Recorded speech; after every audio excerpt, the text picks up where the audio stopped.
কক্সবাজারের উখিয়ার রোহিঙ্গা ক্যাম্পে মাদ্রাসার ওপর পাহাড় ধসে ৮ শিক্ষার্থীর মর্মান্তিক মৃত্যু হয়েছে। চাপা পড়া অন্য শিক্ষার্থীদের উদ্ধারে কাজ করছে ফায়ার সার্ভিস। পাহাড় ধসে আরও ২ শিশুর মৃত্যু হয়েছে চট্টগ্রামে। এছাড়া রেকর্ড বৃষ্টিতে তলিয়েছে এই জেলা। এদিকে ভারী বৃষ্টিপাতে নদ নদীর পানি বাড়ায় দেশের ৪ বিভাগে আকস্মিক বন্যার আশঙ্কা করছে বন্যা পূর্বাভাস ও সতর্কীকরণ কেন্দ্র। প্রতিনিধিদের পাঠানো তথ্য ও চিত্রে আরও জানাচ্ছেন আব্দুল হামিদ।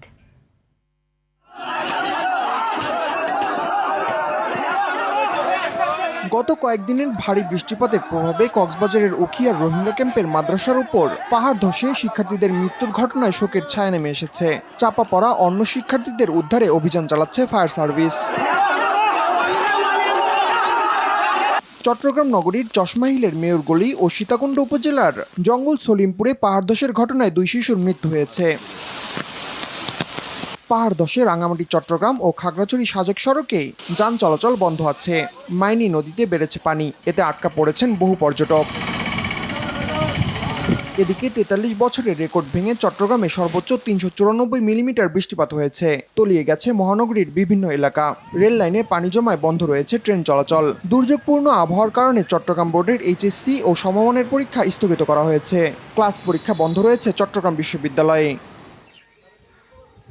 বান্দরবানে সাঙ্গু নদীর পানি বেড়ে প্লাবিত হয়েছে নিম্নাঞ্চল। নিরাপদ স্থানে বাসিন্দাদের সরে যেতে মাইকিং করা হচ্ছে পাহাড়ি এলাকায়। বাড়িটা পাহাড় উপরে নিচে তলি জবস্তি দিলে নিচে চলে যাবে।